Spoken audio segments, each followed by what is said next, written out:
Bismillahirrahmanirrahim.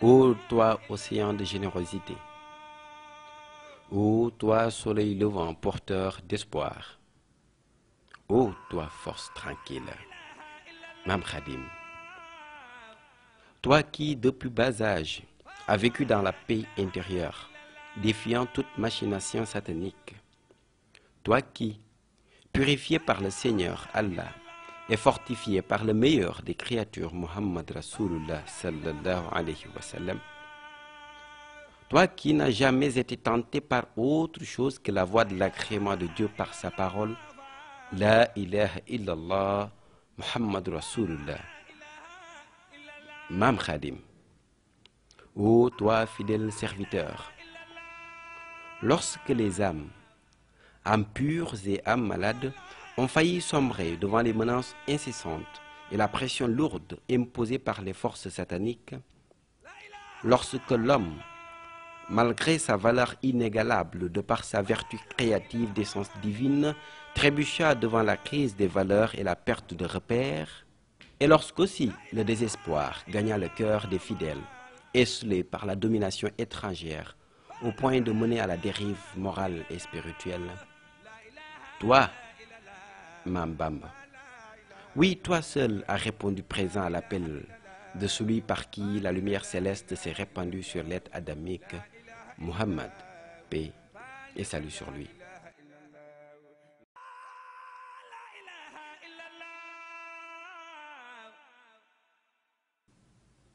Devant l'impasse, tu as été la solution. Devant la soif spirituelle, tu as été source intarissable.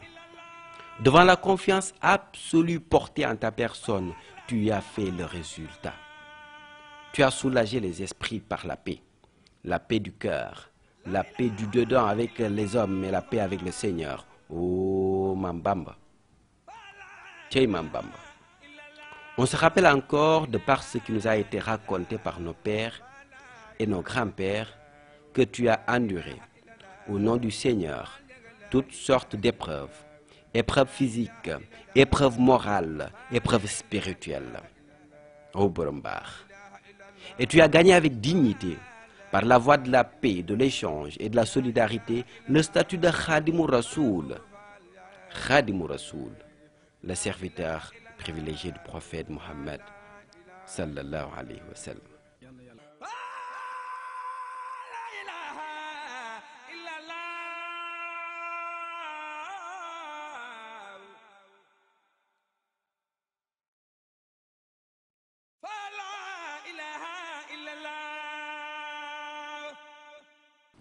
Oh Serigne Bamba, oh Serigne Bamba, porteur du Coran, éducateur, formateur des âmes, guide spirituel, sauveur.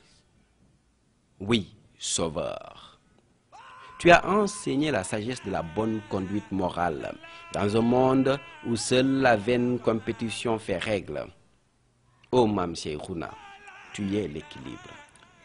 Dans ta cour, rois et valets valent même rigueur. Chez toi, blanc, jaune, noir, rouge, que dis-je, violet s'ils en existaient, tous s'évaluent suivant la valeur de leur essence créative, faisant d'eux des êtres égaux. Tu es le droit. Ô Cheikhouna Khadim, ô Cheikhoul Khadim, on lit encore dans tes écrits et dans les écrits inspirés par la parole divine, les péripéties de ta mission, ô combien louable, ô combien noble. Tu as sacrifié ton être, ta vie, ta famille, ta terre, tout et sans retenue pour notre salut. Merci, Mam Bamba. Jërëjëf, Mam Khadim. L'on nous dit, l'on nous démontra que lorsque le prophète Mohammed, paix et salut sur lui, fit appel à ton courage et à ton engagement pour le salut de sa communauté, tu as tout de suite loué le Seigneur. Nous en sommes reconnaissants. Oh Mam Khadim, nous savons que partout où tu as été, endurant des épreuves qui dépassent l'état humain, Tu n'y as été que pour nous. Oui, nous le savons. Tu as quitté ta ville sainte Touba. Harasahallah. Touba que Dieu venait de t'octroyer. Tu as été à Mbacké Bari, à Koki, jusqu'à Saint-Louis. Et quand on y pense, et quand on se rend compte que là-bas, à Saint-Louis du Sénégal, des mal intentionnés ont voulu te sacrifier en te confiant à un lion affamé et mis à la diète. Affamé et mis à la diète. Et quand on nous dit que ce lion était devenu disciple de Mambamba, et là, on se console. Oui, on se console. Oh, Mam Khadim.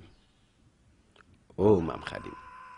Tu as été à Dakar entouré de troupes, aveuglé par l'intention de nuire, et de nuire, et de nuire davantage. Et là encore, Satan, les récidivistes, chargea des personnes innocentes par l'ignorance de leur cœur, au point de vouloir t'asphyxier à mort. Et tu as pardonné.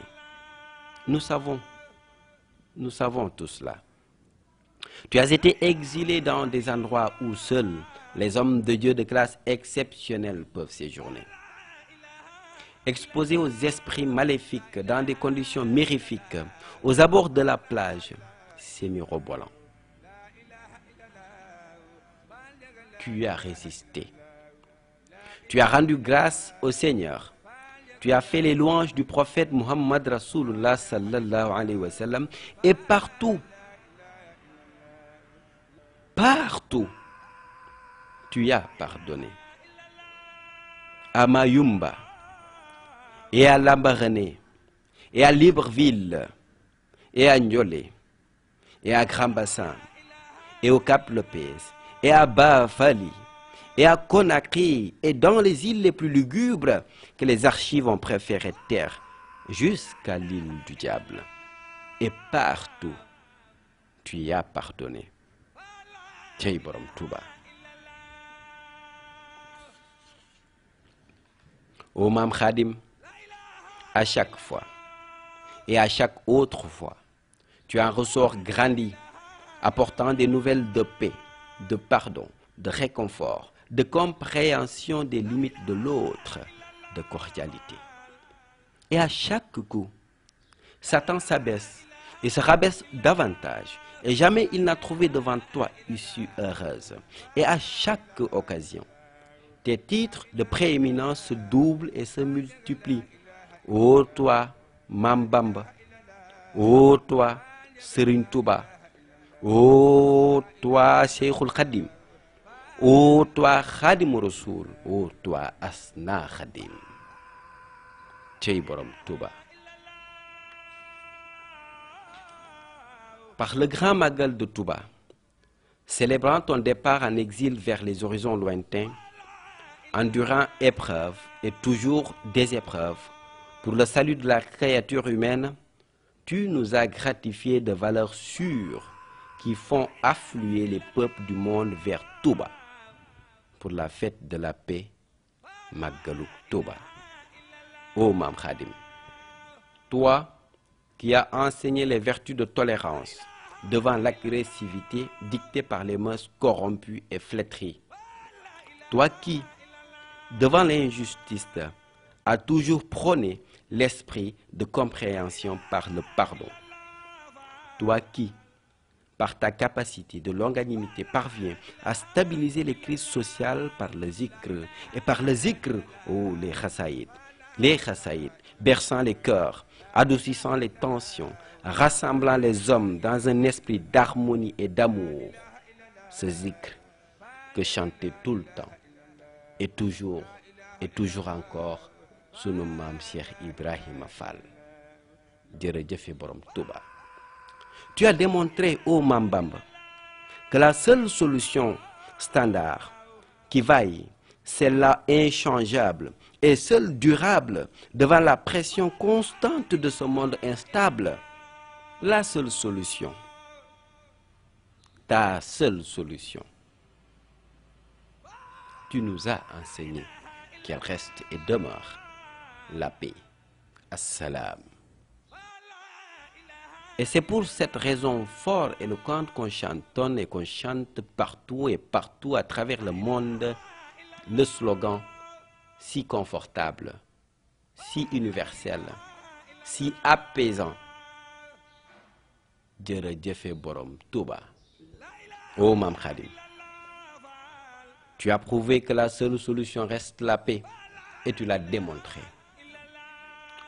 Oh Mam Khadim, nous avons compris que lorsque les âmes se présenteront le jour J du jugement dernier et que la session de la vérité absolue s'annonce, ton sacrifice sera loué par les âmes pures.